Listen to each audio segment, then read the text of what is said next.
ठीक आहे नाही घालत. एक फोटो काढू, एक फोटो काढू, एक फोटो काढू. काल आपण बघितलं असेल देसाई साहेब जे राज्याचे उद्योगमंत्री होते 7 वर्षासाठी आणि आम्ही देखील महाविकास आघाडी सरकारमध्ये होतो. काल आम्ही एक महत्त्वाचा विषय जो लोकांसमोर आणलेला तो म्हणजे वेदांता आणि फॉक्सकॉन ह्याचा सेमीकंडक्टरचा जो प्लांट आहे तो कालकडे गुजरातला गेला. याची बातमी आपल्याला सगळ्यांनाच धक्कादायक कळली आणि अजून देखील खुलासा ह्या सरकारकडून कुठून झाला नाही आहे किंवा ह्या व्यवस्थेकडून कुठून झाला नाही आहे की नक्की का असं झालं की जो प्लांट, जो मोठा प्रोजेक्ट 1 लाख नोकऱ्या देणारा, रोजगार उपलब्ध करून देणारा महाराष्ट्रात हा इतर राज्यामध्ये गेला जो पूर्णपणे आपल्या राज्यात यायला तयार होता. कुठेही खुलासा न होता आरोप सुरू झालेले, प्रत्यारोप सुरू झालेले, मग ह्याच्यापेक्षा मोठा प्रोजेक्ट आणू, असं करू तसं करू. पण खरं उत्तर अजूनही कुठेही आलेलं नाही. खरं तर आम्हाला अपेक्षित होतं की उत्तर हो एक चांगला ठळकपणे उत्तर येईल आम्हाला, पण ते कुठेही न येता व्हॉट्सॲपवर थोडी इकडून तिकडून व्हॉट्सॲपच्या युनिव्हर्सिटीमधून वेगळ्या काही गोष्टी यायला लागलेल्या. आज खरं तर मी सकाळी एका व्हॉट्सॲपवर पाहिलं की कोणीतरी व्हॉट्सॲप असं फिरवतं, मला माहिती नाही नक्की कोण, पण 2015-16चा जो मॅग्नेटिक महाराष्ट्रामधला MOU होता फॉक्सकॉन बरोबरचा आणि मग हा वेदांता आणि फॉक्सकॉनचा वेगळा MOU, ह्याच्यामध्ये सांगड घालून लोकांमध्ये काही थोडं कन्फ्युजन निर्माण करायचं, लोकांना भ्रमित करून द्यायचं की हे तेच होतं, मग ह्यांनी असं कसं नाही केलं, मग देसाई साहेबांनी सहकार्य नाही केलं. मी सकाळी देसाई साहेबांची माझी चर्चा झाली तेव्हा हे स्पष्ट झालं आणि मला देखील आठवतं की तो जो मॅग्नेटिक महाराष्ट्रामध्ये फॉक्सकॉनसोबत MOU झालेला तेव्हा पूर्णपणे तो MOU हा ॲपलच्या आयफोनच्या असेंब्लीबद्दल होता, महाराष्ट्रासाठी होता आणि तो देखील MOU पुढे त्याचं काय झालं हे त्यावेळेचे मुख्यमंत्री महोदयांनी सांगितलं तर बरं होईल. पण हा जो विषय होता हा स्पष्ट विषय असा होता की सेमीकंडक्टर चिप्स ज्या डिसेंबर 2021मध्ये जगभराची परिस्थिती बघून केंद्र सरकारने 76,000 कोटीचं मला वाटतं सबसिडी ग्रांट रिलीज केली आणि त्याच अनुषंगाने आम्ही 22 की 21 जानेवारी 2022 त्या दिवशी आम्ही अनिल अग्रवाल साहेबांबरोबर आम्ही चर्चा केली, बैठक घेतली झूमवर आणि मग त्याचा पाठपुरावा केला. हे 2 वेगळे विषय झाले. तसंच अजून एक महत्त्वाची गोष्ट म्हणजे डॅवॉसमध्ये देखील जेव्हा मी, सुभाष देसाई साहेब, नितीन राऊत साहेब आम्ही जेव्हा होतो तेव्हा आमच्या डेलिगेशनकडे पूर्णपणे यांच्यासोबत MOU करायचं जो होता, करार करायचा होता, त्याचे कागदपत्र तयार होते. पण अर्थात केंद्र सरकार, राज्य सरकार या दोघांची सबसिडी मिळून वेदांता आणि फॉक्सकॉनची इन्व्हेस्टमेंट थोडी सांगड घालणं गरजेची होती. आल्या आमची चर्चा पुढे गेलेली. मला वाटतं देसाई साहेब आपण तैवानचे जे कोण इथून आलेले फॉक्सकॉनचे लोक त्यांना देखील जूनमध्ये आपण भेट घेतली. त्याच्यानंतर आपलं सरकार 40 गद्दारांनी पाडलं आणि म्हणून तो विषय मागे राहिला. एक महत्त्वाची गोष्ट ह्याच्यात सांगू इच्छितो मी की आज देखील आपल्या महाराष्ट्रातल्या 1 लाख तरुणांना नोकऱ्या मिळणार नाही याची जबाबदारी कोण घेत आहे हे ह्या व्यवस्थेकडून उत्तर नाही. इथून पूर्णपणे इथे येणारा जो काही प्रोजेक्ट होता तो इतर राज्यांमध्ये का गेला, गुजरातमध्ये का गेला, कुठच्या राज्यात जाण्याचं दुःख आम्हाला नाही आहे, पण दुःख या गोष्टीचं आहे की आपल्या राज्यातून जो प्रोजेक्ट 100% येणार होता, तळेगावमध्ये येणार होता, आपल्या पुणे जिल्ह्यात येणार होता, तिथून कसा पुढे गेला, दुसरीकडे गेला हे अजून कुठेही उत्तर आलेलं नाही. तसंच दुसरी एक बातमी माझ्या कानावर आली, मला आज काही ओळखीच्यांनी सांगितली आणि परत मी एकदा वाचली. खरं तर तो माझा विषय लक्षात नव्हता आला कारण मला माहिती नाही एवढ्या आपल्या पण प्रेसमध्ये तसं आलं नव्हतं. ती बातमी ही आहे, सेंटर आस्क्स हिमाचल, गुजरात आणि Andhra Pradesh to send detail report on bulk drug park. आपल्याला आठवत असेल बल्क ड्रग पार्कसाठी मुख्यमंत्री महोदयांनी देखील केंद्र सरकारला म्हणजे उद्धव साहेबांनी पत्र लिहिलं. त्यावेळी देसाई साहेबांनी तो प्रस्ताव कॅबिनेटमध्ये आणलेला. बल्क ड्रग पार्क देखील आपण आमच्या रायगडमध्ये आणि इतर काही परिसरामध्ये आपण आणणार आहोत. आता बल्क ड्रग पार्कमध्ये हिमाचल प्रदेश आहे, गुजरात आहे आणि आंध्र प्रदेश आहे आणि पहिला गुजरातमध्ये भरूचमध्ये हा बल्क ड्रग पार्क येणार आहे.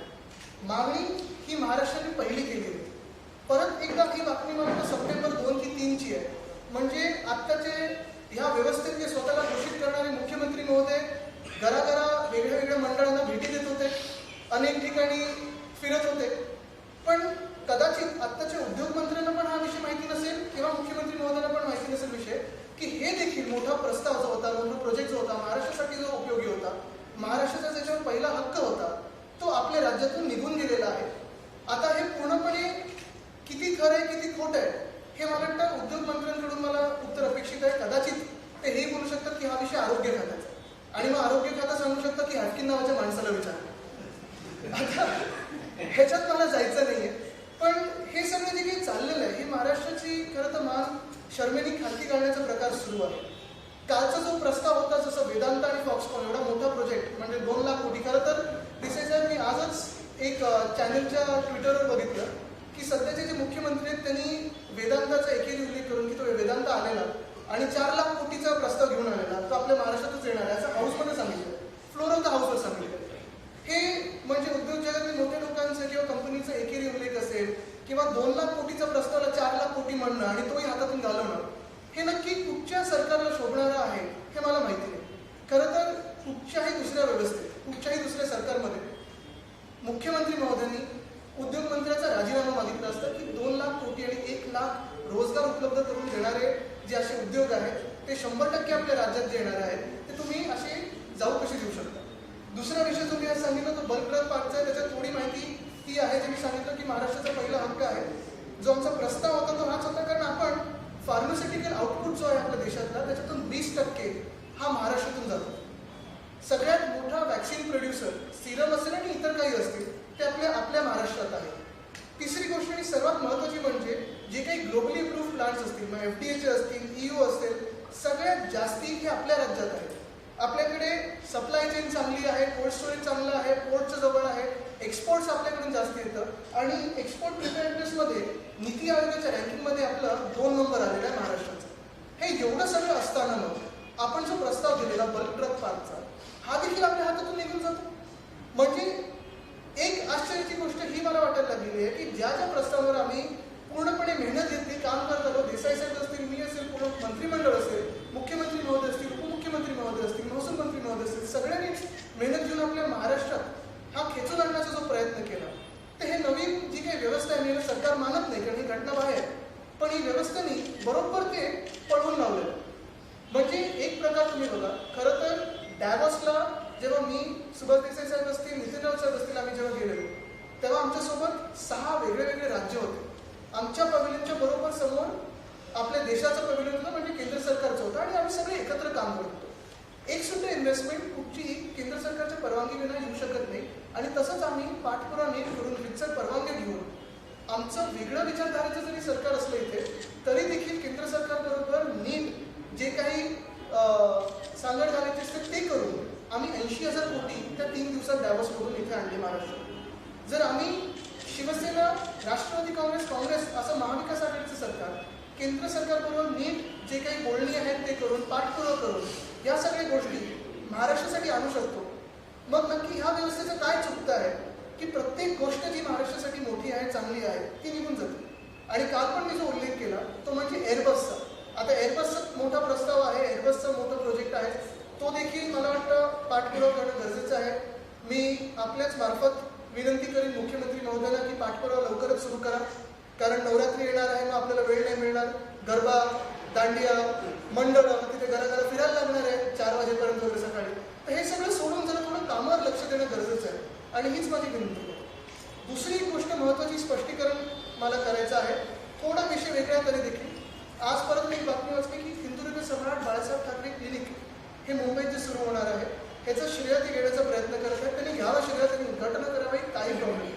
तरी देखील जनतेला माहिती आहे की हे जे काही क्लिनिक आहे ते उद्धव साहेबांचं स्वप्न होतं आणि ते आमच्या BMCच्या बजेट स्पीचमध्ये होतं. ते आज हे उद्घाटन करायला निघालेले आहे. ते ठीक आहे, ते जनतेला असा होतो की मागच्या सरकारमध्ये म्हणजे उद्धव ठाकरे सरकारमध्ये अपेक्षित बैठका घेतल्या, या अपेक्षित बैठका झाल्या नाहीत आणि त्यामुळे प्रोजेक्ट हातातून गेला. उद्योगमंत्र्यांनी पण हेच सांगितलं. मला वाटतं उद्योगमंत्र्यांनी तुम्ही सांगितलं थोडा अभ्यास किंवा त्यांचं खातं त्यांना चुकीचं ब्रीफ करतं. ते त्यांचं मंत्रालय थोडं वेगळं होतं. त्यांनी देसाई साहेबांचं आणि माझं ट्विटर बघितलं असतं, काम बघितलं असतं तर मला कळलं असतं आणि कदाचित ते तिथे गेले सुद्धा नसते. पण 21 ते 22 जानेवारीची आमची पहिली बैठक होती. त्याच्यानंतर सतत 2-3 बैठका फेब्रुवारी मार्चमध्ये झाल्या. मेमध्ये डॅव्हॉसमध्ये आमचं पूर्ण करारपत्र तयार होतं. मी त्यांच्याकडे गेलेलो, भेटलो डॅव्हॉसमध्ये. नंतर आपण बघितलं असेल देसाई साहेबांची बैठक झाली जूनमध्ये आणि तळेगाव इथे 2 ते 3 वेळा फॉक्सकॉनची टीम असेल, त्यांच्या कन्सल्टंटची टीम असेल, हे सगळी गेली. मला वाटतं स्टिरियर पण एक आलेलं आहे की तळेगाव कसं बरं आहे. आणि पण जो शिंदे फडणवीस सरकारचे मंत्री असतील किंवा प्रतिनिधी यांचं म्हणणं असं आहे की उद्योगधंदे किंवा गुंतवणूकदारांना आकर्षित करण्यासाठी ज्या सवलती पॅकेज देणं अपेक्षित असतं ते जाहीर करण्यास उशीर झाला. मला वाटतं परत काही वेळा असं असतं ना, काही सरकार किंवा व्यवस्थेचा विषय असा असतो की नुसतं जाहीर करून सोडून द्यावं. दहीहंडीसाठी आम्ही खेळाचा दर्जा देऊ सोडून दिलं, मग ते काही इन्शुरन्स देऊ सोडून दिलं, अशा अनेक गोष्टी त्यांनी जाहीर करून सोडून दिलेल्या आहेत. तर वाटतं PM किसान योजनेसारखं काहीतरी करणार असं कृषी मंत्री बोललेले आहेत, मग त्याच्यामुळे खडाजंगी झाली. पण याच्यात D+चा दर्जा जो असतो, ज्या चर्चा असतात त्या आपण ट्विटरवरून बघितलेल्या, आमच्या म्हणजे फोटोज बघितले, पण ह्या चर्चा आम्ही प्रत्येक गोष्टी केली नाहीतर देसाई साहेबांच्या पूर्ण कारकिर्दीत आणि खास करून 2020 जून ते आत्ताच्या जूनपर्यंत 2022च्या जूनपर्यंत 6.5 लाख कोटी एवढी गुंतवणूक महाराष्ट्रात आली कशी असते?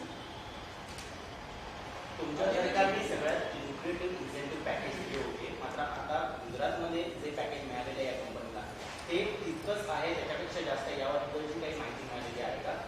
माझी माहिती आहे की 40,000 करोडचं इन्सेंटिव्ह पॅकेज होतं. मी याबाबतीत सांगू शकतो की आम्ही जेव्हा त्यांच्याशी चर्चा केली होती, जमीन, वीज, पाणी आणि त्यांना देणारी प्रोत्साहन इन्सेंटिव्ह ह्या सगळ्याची एक बेरीज केली तर 38,000 कोटीपर्यंत ती जात होती. ते पॅकेज त्यांना देण्यात आलं, परंतु त्याच्या उपर आम्ही असं सांगितलं की हे 40,000 कोटीपर्यंत आम्ही वाढवतो.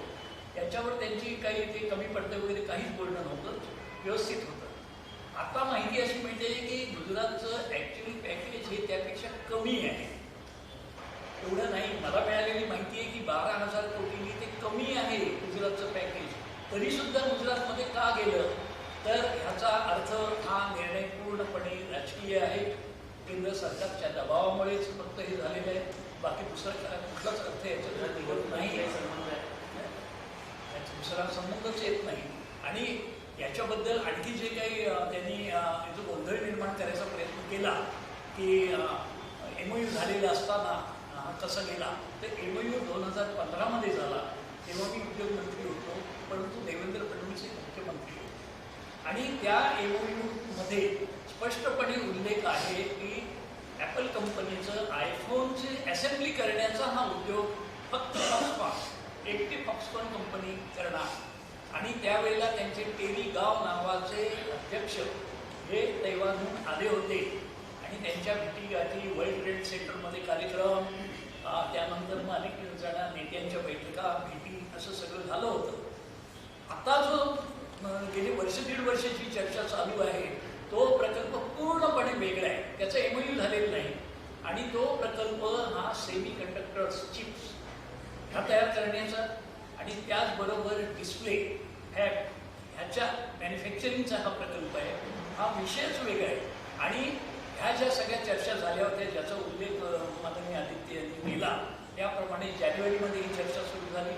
मेमध्ये आम्ही दावोसला अनिल अगरवाल साहेबांना भेटलो आणि त्यानंतर 24 जून या दिवशी मी दिल्लीला जाऊन फॉक्सकॉनचे अध्यक्ष यंग लिऊ आणि त्यांचे सहकारी व्हिन्सेंट ली ह्या दोघांशी चर्चा केली.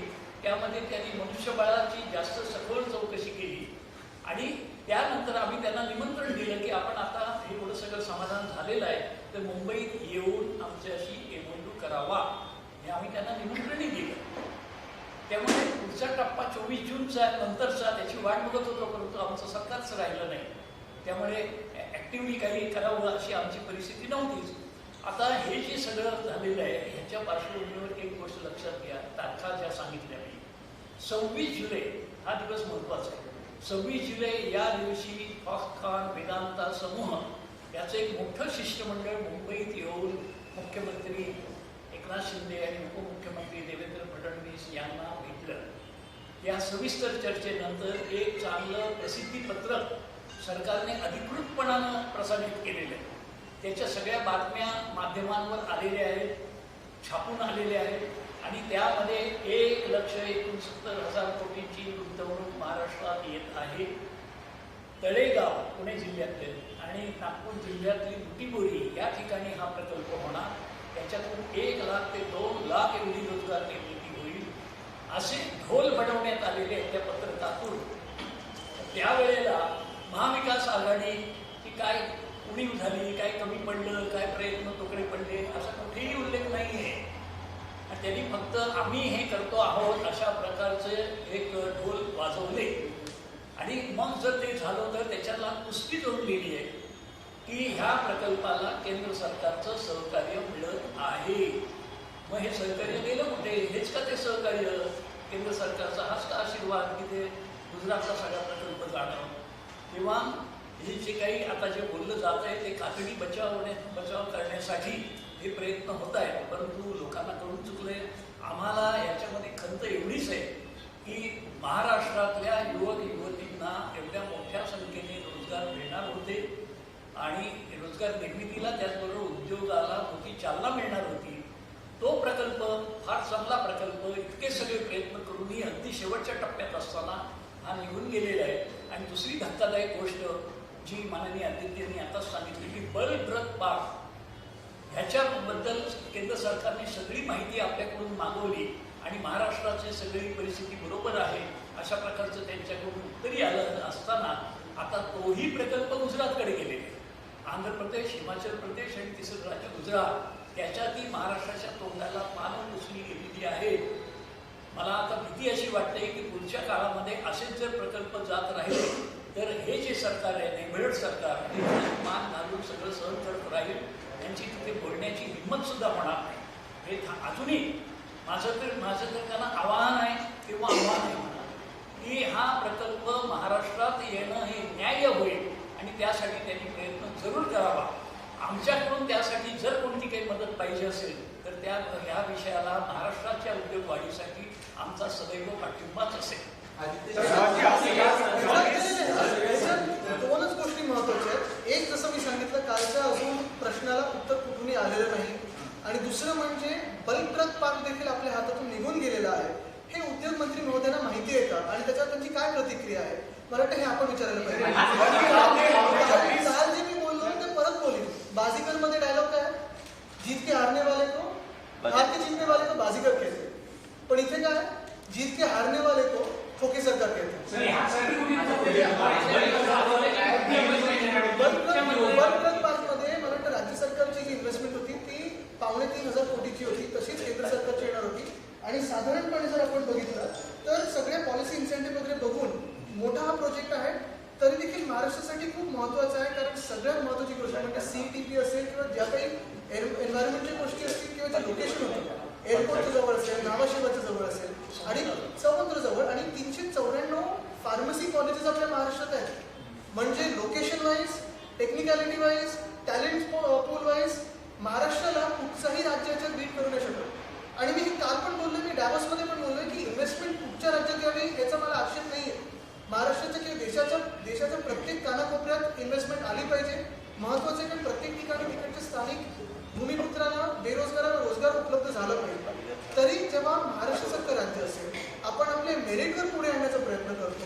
महाविकास आघाडी सरकार असताना हे सगळं नीट चाललेलं आहे, पण सरकार बदलल्यानंतर, वेगळी व्यवस्था आल्यानंतर जी बेकायदेशीर आहे, घटनाबाह्य आहे, हे सगळं आपण म्हणजे ह्या मुख्यमंत्र्यांनी 40 आमदार पण तिथे नेले आणि 2 महत्त्वाचे प्रकल्प पण तिथे नेले. आदित्यजी, काल प्रकल्प गुजरातला गेल्यानंतर त्याचे पडसाद महाराष्ट्रात उमटले. त्यानंतर मुख्यमंत्री एकनाथ शिंदे यांचं पंतप्रधान नरेंद्र मोदी यांच्याशी फोनवर बोलणं झालेलं आहे आणि पुढच्या काळात गुंतवणूक असेल, उद्योग असेल किंवा प्रकल्प असतील या बाबतीत सहकार्याची भूमिका ठेवा अशी ही विनंती त्यांनी पंतप्रधानांनी केली. आणि याच अनुषंगानं सर याच्यापेक्षा मोठा प्रकल्प आम्ही तुम्हाला देऊ असं पण त्यांचं बोलणं झालं. नाही, एक पहिली गोष्ट म्हणजे ह्याच्यात जसं मी सांगितलं ना की केंद्र सरकारबद्दल, PM साहेबांबद्दल मी कुठे बोलत नाही, कारण आमचं जेव्हा सरकार होतं ह्या गोष्टीचा पाठपुरावा आमचा बरोबर चाललेला. आता तुम्ही बघितलं असेल आमचं फॉरेस्ट डिपार्टमेंटमध्ये असेल, टुरिझम कल्चरमध्ये असेल किंवा आम्ही डॅवोसला गेल्यानंतर देखील केंद्र सरकारबरोबर नीट जर पाठपुरावा केला, सांगड नीट घालली तर नीट सगळं होऊ शकतं. या सरकारमध्ये हे जे 40 जे गेले तिथे आणि जे काही आता बघतोय आपण व्यवस्थेमध्ये, कोणाचं लक्ष हे प्रशासनावर नाही आहे, राज्य चालवण्यावर नाही आहे, नुसतं राजकारणावर आहे. आणि हाच माझा आक्षेप. म्हणजे ठीक आहे, तुम्ही सगळीकडे फिरत असाल, बैठका घेत असाल, राजकीय जे काही कार्यक्रम करायचे ते करत असाल, अजून फोडाफोडी कराल, हे सगळं ठीक आहे.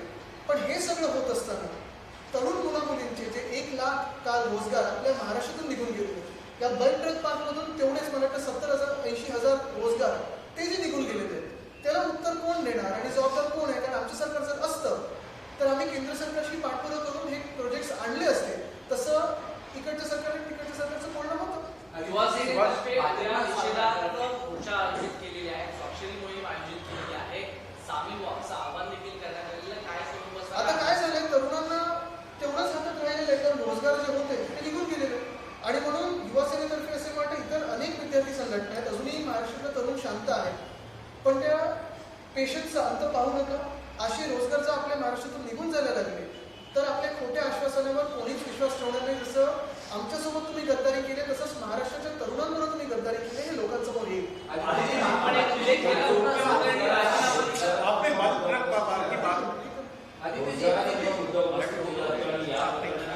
चर्चा प्रसार त्यावेळेस नाणार असेल किंवा मार्सू या दोन प्रोजेक्टची चर्चा सुरू झाली आहे की तिथेही विरोध झाला, तिथेही रोजगार निर्मिती होणार होती. मग त्याचं काय? तिथे मी रत्नागिरीत गेल्यानंतर बोलेल, पण तिथे पण आपलं मत स्पष्ट आहे की स्थानिकांना विचारा आणि जे काही त्यांना मान्य असेल ते करणं गरजेचं आहे. जसं आता इथे पण तळेगावमध्ये MIDCचा प्लॉट होता, तिथे कोणाचा विरोध नव्हता म्हणून आपण बल्क पार्क तसंच होतं की तिथे कोणाचा विरोध नव्हता. CETP प्लांट वगैरे सगळं होतं. पर्यावरणाची पूर्ण आपण काळजी घ्यायची स्थिती घेतलेली आणि ते पुढे आणत होतो. म्हणजे जे जिथे महाराष्ट्राला नको असतील किंवा महाराष्ट्राला जे काही थोडे दुखवणारे प्रस्ताव असतील ते हट्टाने पुढे आणायचे, पण महाराष्ट्राला हवेत हक्काचे प्रस्ताव आहेत ते इथून पळवून द्यायचे. हेच हे सरकारचं धोरण आहे. आणि म्हणून नाणार आणि बासूबद्दल देखील आमचं मत स्पष्ट आहे की स्थानिकांना जे मान्य असेल त्याच्या भूमिपुत्रांना त्यांच्यासोबत आम्ही उभे आपने सीधा आरोप लगाया कि केंद्र सरकार, सुभाष जी आपने कहा कि केंद्र सरकार के दबाव के तहत वो प्रोजेक्ट जो है वो गुजरात चला गया है और बल्क ट्रक पार्क के बारे में भी आपने बात कही है. तो 26 जुलाई तक क्या ये महाराष्ट्र के साथ था प्रोजेक्ट और 26 जुलाई के बाद चला गया? जरा हिंदी में दोहराइए. ठीक है. हाँ, मैं ये जो हम बात करके बल्क ट्रक की, कल अगर आप देखें तो वेदांत और फॉक्सकॉन का जो प्रोजेक्ट है, कल हमें ये पता चला कि वो कल हमारे हाथों से निकल गया. महाराष्ट्र में पूरी उनकी तैयारी थी आने की. पुणे के जिले में पूरा उनका फिक्स हुआ था आना. ठीक है, जो भी उनकी बातें केंद्र सरकार से हो, गुजरात सरकार से हो, अच्छी निगोसिएशन हुई होगी शायद गुजरात से, उधर चले गए, उसका दुख नहीं. दुख इसी बात का है कि जो प्रोजेक्ट हम महाराष्ट्र में लाने वाले थे, हमारे निगोसिएशन चल रहे थे सरकार से वेदांता और फॉक्सकॉन के साथ, वो कहीं ना कहीं वहाँ उन्होंने देखा नहीं इस सरकार ने ये जो व्यवस्था है इन्होंने, और ये प्रोजेक्ट हाथों से निकल गया. वैसे ही शायद मुख्यमंत्री महोदय अभी के मंडलों में या इधर उधर घूमने में व्यस्त रहेंगे, उनके राजनीतिक जीवन में व्यस्त रहेंगे, और 3 सितंबर को बल्क ट्रक पार्क का जो प्रस्ताव था, हमारा जो प्रोजेक्ट था, वो भी हमारे हाथों से निकल गया है. वो कहाँ गया है? तो आंध्र प्रदेश गया है, हिमाचल प्रदेश गया है और गुजरात गया है. वहाँ जाने से हमारा दुख की बात नहीं है. हमारे देश में हर एक राज्य में उचित इन्वेस्टमेंट आनी जरूरी है. वहाँ जो विकास होना है वो जरूरी है. उधर के जो भूमिपुत्र हैं उनको भी रोजगार उपलब्ध होना ये भी बहुत जरूरी है. लेकिन बात यही है, दुख इसी बात का है कि जो प्रोजेक्ट महाराष्ट्र में आने चाहते थे, जिसपे महाराष्ट्र का पूरा अधिकार था, हक बनता था पूरे मेरिट पे, वो प्रोजेक्ट हमारे हाथों से चले जा रहे हैं. जो प्रोजेक्ट महाविकास आघाड़ी सरकार के दौरान आना चाहते थे, वो आज हम देख रहे हैं कि हम महाराष्ट्र में आना नहीं चाहते ऐसे कह रहे हैं. तो इसी बात का दर्द है, इसी बात का दुख है. और इस पे भी कल हमने जो बयान यहाँ बैठ के दिया, आज भी दे रहे हैं. मुझे नहीं लगता कि मुख्यमंत्री महोदय या राज्य के उद्योग मंत्री महोदय को पता भी होगा कि बल्क ट्रक पार्क हमारे हाथों से चला गया है, और लाखों जो रोजगार उपलब्ध होने वाले थे इस महाराष्ट्र में, वो युवाओं के हाथों से निकल गए हैं. इसी बात का दर्द है. तो क्या केंद्र सरकार सौदेव व्यवहार कर रहे हैं महाराष्ट्र के साथ? उद्योग मंत्र्यांचा राजीनामा घेणं अपेक्षित होतं. आपण मागणी करणार का राजीनामा? मी राजीनामा कोणाचा, मी तर सांगतो की 40 आधी राजीनामा द्यावा आणि निवडणुकीत उतरावं. हे तर माझं वेगळ्या गोष्टीवर, नैतिक गोष्टीवर. पण या गोष्टींवर मला वाटतं कुठच्याही इतर राज्यांमध्ये असतं तर उद्योग मंत्र्यांनी राजीनामा दिला असता. आपण बघितलं असेल, मला वाटतं पोर्चुगल की स्पेनमध्ये कुठेतरी एका बाईची डिलिव्हरी नीट नाही झाली म्हणून तिकडच्या केंद्रीय हेल्थ मंत्र्यांनी राजीनामा दिला. आणि इथे अजूनही आरोप प्रत्यारोप करत. म्हणजे राज्यात नक्की कुठचं राजकारण सुरू आहे? राज्य चालवायचं आहे की अशीच मजा मस्ती करत राहायची? हे एक ह्या व्यवस्थेने ठरवतं.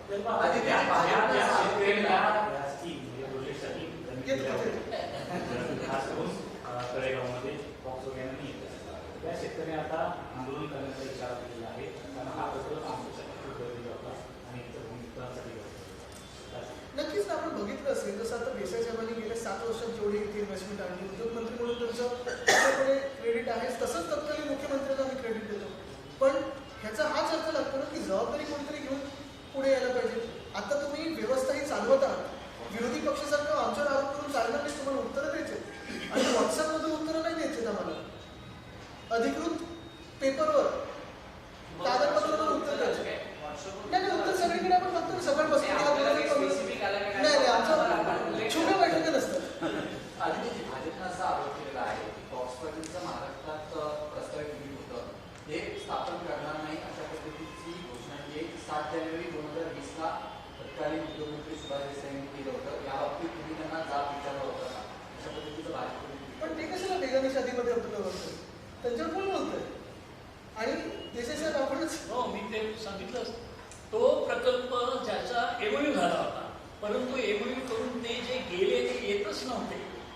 तेव्हा तो रद्द करण्याचा प्रश्न नाही. आम्ही त्यांची वाट बघत होतो, परंतु फॉक्सकॉनचे कोणीही आलेच नाही परत महाराष्ट्राशी बोलायला किंवा MOUची अंमलबजावणी करायला. अंमलबजावणीचा प्रश्न होता आणि जो प्रकल्प हा ॲपलचे आयफोन इथे असेंबल करावे असा प्रकल्प होता.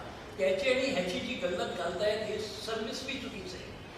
हा जो प्रकल्प आहे हा चिप्सचा म्हणजे सेमीकंडक्टर्स आणि डिस्प्ले ह्याचा मॅन्युफॅक्चरिंगचा प्रकल्प आहे आणि ह्याच्यामध्ये वेदांत ग्रुप आणि फॉक्सकॉन असे 2 भागीदार आहेत. त्याच्यानंतर इथे 2015चा ते MOU होता. ही तर आत्ताची सगळ्या चर्चा चालू होत्या. जानेवारीत झालेली बैठक, त्यानंतर अनेक झालेल्या चर्चा, मग दावोस इथे झालेली मे महिन्यातली 2022ची बैठक, 2022 जूनमध्ये माझी दिल्लीत झालेली बैठक, हे तर सगळं आतापर्यंत आणि सगळं चालू होतं. हा लाईव्ह प्रोजेक्ट असताना हा गेला हे मोठं धक्कादायक आहे. आणि त्याच्या पाठोपाठ बल्क ट्रक पार्क केलेले आहे. अजून काय काही माहिती नाही. आणि मुख्य गोष्ट म्हणजे जेवढे रोजगार आपल्याकडे उपलब्ध होणार होते त्याचं काय झालं. म्हणजे आमच्या इकडच्या मुलामुलींनी नुसतं डिग्र्या घ्यायच्या आणि असं घरी बसायचं का, हा एक मोठा प्रश्न राहतो. आदित्यजी, PPSC मैदानावर म्हणजे त्याच्यासाठी परवानगी मागितली गेली आहे तुमच्या शिवसेनेकडून. नाही, मी आज परत जसं काल सांगितलं की हे राजकीय प्रश्न आणि हे राजकीय प्रश्न आपल्या मार्गाने पुढे निघत असतात, त्याचा तोडगा निघत असतो. माझ्या राज्यासाठी आज कुठे ना कुठेतरी तरुण, एक 32 वर्षाचा तरुण म्हणून मला वाटतं की 2 मोठे प्रोजेक्ट जे आपल्या राज्यात येणार होते, लाखो नोकऱ्या उपलब्ध करून देणार होते, ह्याची सरकारला काळी मात्र चिंता देखील नाही आहे. हे बघून मला धक्का बसतं. म्हणजे मला हेच अपेक्षित होतं काल कुठेतरी मुख्यमंत्री महोदय काहीतरी स्टेटमेंट करतील, पण तिथे कुठे स्टेटमेंट आलं नाही. ह्याची माहिती खरी आहे ती लोकांसमोर आणली, तसं झालं नाही. बल्क ट्रक पार्क आपल्या हातातून विसरून गेलेला आहे, त्याच्याबद्दल दिलगिरी तरी व्यक्त करतील, तसं कुठेही झालं नाही. म्हणजे तरुणांनी नुसतं अभ्यास करायचा, डिग्र्या घ्यायच्या आणि घरी बसायचं. आता महाराष्ट्राचे चित्र असं दिसतंय, कारण हे जे काही राजकारण आहे हे खोके सरकार, जसं मी सांगितलं काल, स्वतःसाठी खोके आणि महाराष्ट्राला धोके. आज दुसरा धोका दिसतोय मला.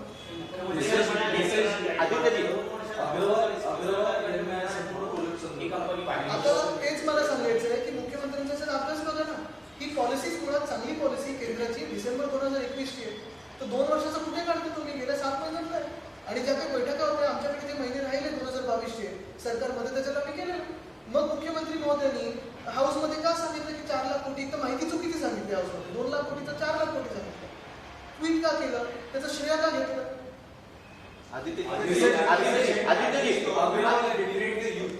Sorry? You have said that this government has betrayed the youth. I have, and it has betrayed its own ethic of Maharashtra of working hard and bringing investment into Maharashtra.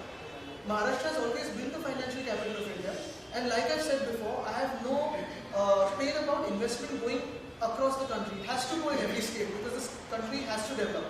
But where we are fighting on a meritorious basis, there is a healthy competition between states. We're looking at states like Tamil Nadu, Telangana, Andhra, Gujarat, Karnataka, Maharashtra, Bengal, all of us competing in a healthy sphere. How can we lose a project that is on merit, on technical grounds, number 1 for Maharashtra?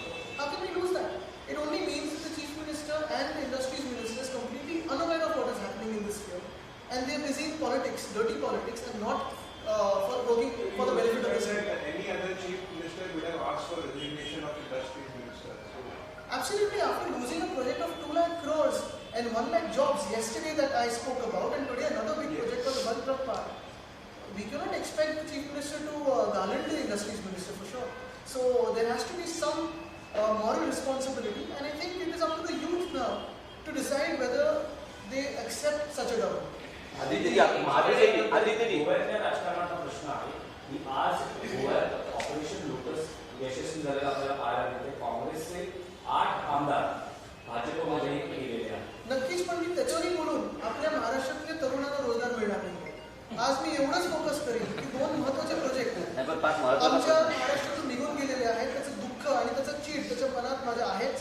तसंच माझ्यासारखे अनेक महाराष्ट्रातल्या लाखो तरुणींच्या मनात असेल की ह्या सरकारला खोटी आश्वासनं देता येतात, सरकारला पाडता येतात, पाठीत खंजीत बसता येतं, पण महाराष्ट्राच्या हिताचं काम आणि 2 महत्त्वाचे प्रोजेक्ट्स केंद्र सरकारबरोबर पाठपुरावा करून नीट या उद्योगपतींबरोबर बोलून आमच्या महाराष्ट्रात आणता येत नाही, हे मला वाटतं. धन्यवाद. अग्रवाल यांनी या संपूर्ण प्रोजेक्टसाठी सेंटरचं अप्रुव्हल लागेल असं तुम्हाला काय सांगितलं होतं? त्यावर नक्कीच आमची जेव्हा अनिल अग्रवाल यांच्याशी चर्चा झाली, चर्चेच्या शेवटी ते म्हणाले बाकीच्या सगळ्या गोष्टी महाराष्ट्राच्या बरोबर आहेत, आमचं समाधान झालेलं आहे, मात्र ह्या गुंतवणुकीसाठी केंद्र सरकारचा होकार आम्हाला घ्यावा लागेल असं आणि ह्याच्यावर पुढे जाऊन सांगतो की आमची जी बोलणी चाललेली जर आमचं सरकार असतं तर आपण आणलं असतं. आणि नाणार प्रकल्पाबाबत काय भूमिका मी बोललो ना. आणि ते